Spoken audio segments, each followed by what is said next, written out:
कानपुर के ही एक बिस्किट कारोबारी के बेटे पीयूष श्यामदासनी ने अपनी पत्नी ज्योति की हत्या के लिए सुपारी दी थी। पीयूष के किसी और महिला के साथ अवैध संबंध थे और अपनी प्रेमिका से शादी करने के लिए उसने यह खौफनाक कदम उठाया। 27 जुलाई 2014 की रात ज्योति की चाकू मारकर हत्या कर दी गई।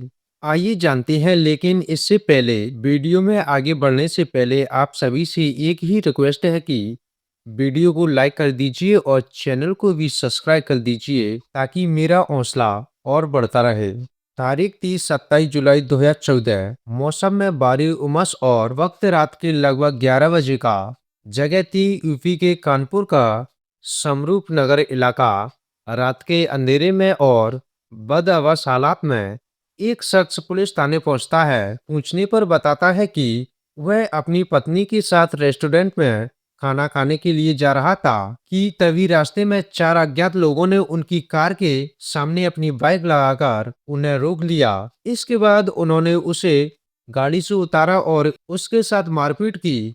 बाद में यह बदमाश उनकी पत्नी को कार को लेकर फरार हो गए। इस घटना को सुनते ही पुलिस विभाग में हड़कंप मच जाता है। दरअसल जो शख्स अपनी शिकायत लेकर पुलिस थाने पहुंचा था वो कोई और नहीं बल्कि कानपुर के एक बड़े बिस्किट कारोबारी का बेटा पीयूष श्यामदासनी था।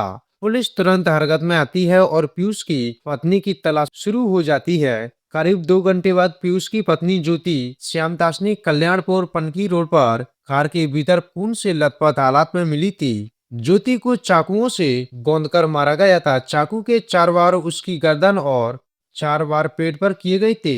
इस वारदात ने पूरे कानपुर को हिला दिया था। आखिर वो कौन लोग थे जिन्होंने इतनी बेरहमी के साथ ज्योति का कत्ल किया? अगर उन लोगों का मकसद लूट करना था तो मौके पर गाड़ी छोड़कर क्यों भागे? सवाल बहुत सारे थे और इन्हीं सवालों के बीच उलझी थी ज्योति मर्डर केस की कहानी। ज्योति के कातलों का सुराग तलाशने में जुटी पुलिस का सबसे बड़ा शक उसके पति पीयूष पर गया। मौके ये वारदात के हालात इशारा कर रहे थे कि कहीं ना कहीं कुछ गड़बड़ जरूर है। आखिर कातलों को कैसे पता चला कि यह दोनों रात में इसी रूट से आने वाले हैं और पीयूष को छोड़कर ज्योति को मारने की आखिर क्या वजह हो सकती है? पुलिस ने शक के आधार पर पीयूष को हिरासत में लिया और जब उससे सख्ती से पूछताछ हुई तो वह टूट गया। उसने अपना गुनाह कबूल करते हुए पूरी कहानी बयां कर दी। ज्योति के कत्ल के पीछे पीयूष का ही हाथ था।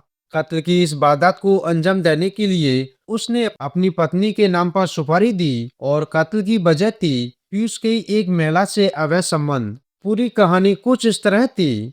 पीयूष श्यामदासनी कानपुर के एक बड़े बिस्कुट कारोबारी का बेटा था। अच्छा खासा बिजनेस और ज्योति जैसी सुंदर पत्नी। लेकिन इसी बीच पीयूष का अफेयर एक दूसरे बिजनेसमैन की बेटी से शुरू हो गया। दोनों के बीच फोन पर घंटों बातें होती थी।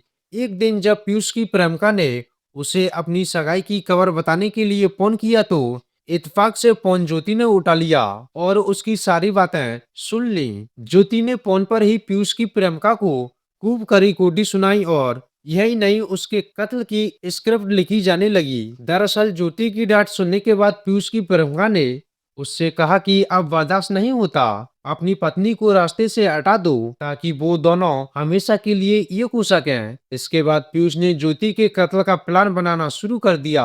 इस काम के लिए 4 लोगों को चुना गया।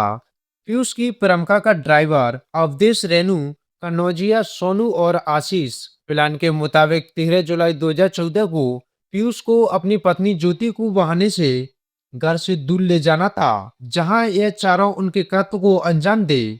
हालांकि 13 जुलाई को तेज बारिश हो रही थी और पीयूष के प्लान पर पानी फिर चुका था। अब ज्योति के कत्ल के लिए 20 जुलाई का दिन चुना गया, लेकिन उस दिन भी जबरदस्त बारिश हुई और चाहकर भी पीयूष उसे घर से बाहर नहीं ले जा सका। आखिरकार 27 जुलाई को पीयूष को अपने मकसद में कामयाब होने के लिए वह दिन आखिर मिल ही जाता है। होटल में खाना खिलाने के बहाने उसने ज्योति को साथ लिया और अपनी कार कल्याणपुर पनकी रोड की ओर तरफ मोड़ दी। कुछ दूर जाते ही अवधेश, सोनू, रेनू और आशीष ने तेजी से अपनी बाइक से कार को ओवरटेक किया। इन लोगों को देखते ही पीयूष ने गाड़ी रोकी और खिड़की खोलकर बाहर निकलने लगा।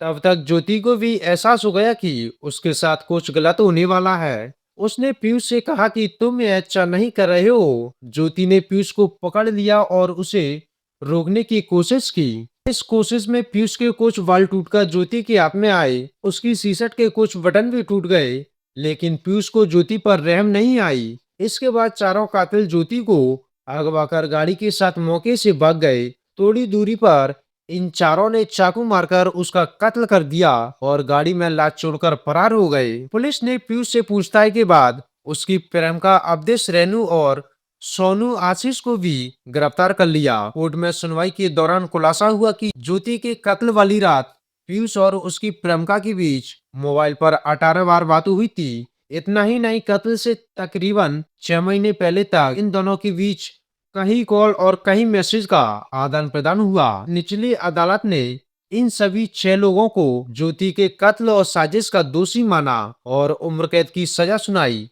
बाद में मामला इलाहाबाद हाई कोर्ट गया, जहां इसी साल आए फैसले में पीयूष की प्रेमिका को बरी कर दिया गया। पहले उसे साजिश में शामिल होने का दोषी माना गया, हालांकि पीयूष और अन्य 4 दोषियों की सजा को बरकरार रखा गया।